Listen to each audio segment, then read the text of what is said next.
बिस्मिल्लाहिर्रहमानिर्रहीम अस्सलाम वालेकुम जी। ट्रैक्टर पॉइंट यूट्यूब चैनल च खुश आमदीद जी दोस्तों। MF 260 तो मून एग्रो डस्के का बनया हुआ रैपर तो चैक करो जी गंदम की कटाई तुसी फुल रैपर जोड़ा डाउन किया भाई हुणा ने तो 260 जोड़ा वा कह लो कि लश कंडीशन के ट्रैक्टर है जी। तुसी चैक करो जी कणक की कटाई और सफाई कह लो कि रैपर की एक मट्ठी मट्ठी रेस से कह लो कि ट्रैक्टर चल रहा MF 260। फ्रंट टायर ये कट गुड्डी दे विच है जी तो बेहतरीन कह लो कि यदी परफॉर्मेंस है इस टाइम तुसीं देख सकते हैं। बाकी चेक करो जी किन्नी प्रेस करके कणक वड्ढण दिया जी। तकरीबन ज़मीन तो 2 इंच 3 इंच उपर आ जी, लेकिन अच्छी सफाई दे रहा जी रैपर।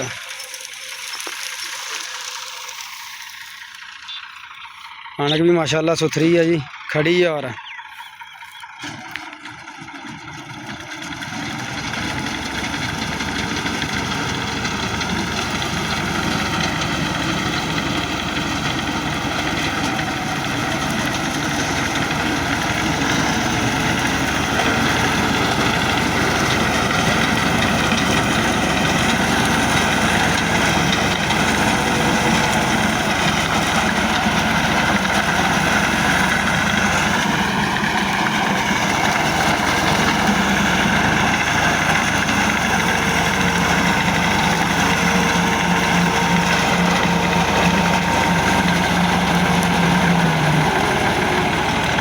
हाँ जी दोस्तों, आप ड्राइवर भाई नाल गल करते हैं जी।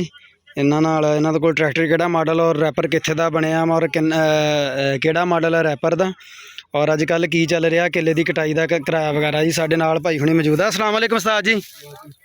हाँ जी उस्ताद जी, आप सब तो पहले दस्सिओ जी अजकल किराया शराया की चल रहा जी एक किले का कटाई का?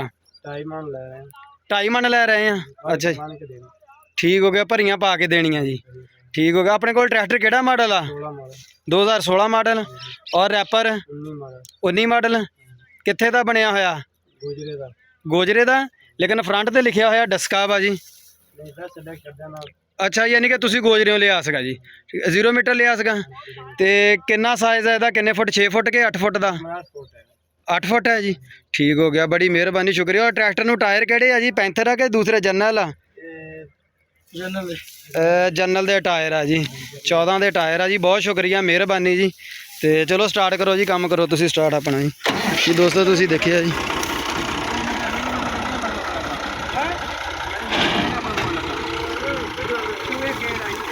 तुसी चेक कर सकते हैं जी। मून एग्रो डस्का अशरफ मुगल वालियां दा बनया होया जी ये। तो भाई हुणी कहंदे आपां गोजरेओं लिया वा जी। तो बाकी तुसी सफाई और कटाई चेक की है जी, प्रॉपरली काम हो रहा जी। बड़ा बेहतरीन है, कितने खराब नहीं हो रहा। जिस जगह तो कह लो कि खराब का कोई आ रहा सीन, उस जगह तो कह लो कि कोई चूहा चाह लगा होंदा वा, वैसे कोई बन्ना आ जाता, कोई तली आ जाती, इस करके जी उत्थों कणक थोड़ी बहुती उच्ची वड्ढ होंदी है। बाकी जां जिहड़ी कोई डिगी वगैरह वा इस करके उत्थों थोड़ी जी खराब होंदी है। जिहड़ी कणक सीधी और साफ है, खड़ी है, और प्रॉपरली बेहतरीन और साफ खड़ी वड्ढ होंदी है जी। बाकी तुसी देख रहे हैं जी। लो जी दोस्तों, भाई हुणी लम्मी फांट धर दी है, चेक कर सकते हैं तुसी।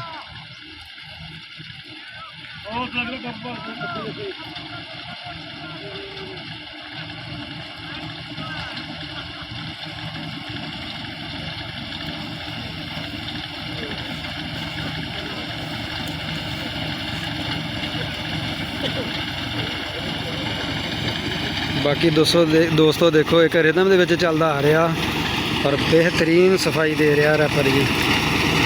बाकी ड्राइवर ते गल मुकदी हुंदी है जी, रैपर चलाउण वाले बंदे ते गल मुकदी हुंदी है। ट्रैक्टर रैपर ते नहीं गली, चलाउण वाले ते भी गल मुकदी हुंदी है। अगर दोस्तों तुहानूं वीडियो अच्छी लगी होवे ते मेरे चैनल नूं लाजमी सबसक्राइब करना जी। और जिहड़े दोस्त चैनल ते नवे आउण वाले आ जी, वो बैल आइकन ऑन कर लिया करन सबसक्राइब करके, ताकि कोई भी वीडियो अपलोड करा उहदा नोटिफिकेशन मिलता रहे। Thank you for watch tractor point.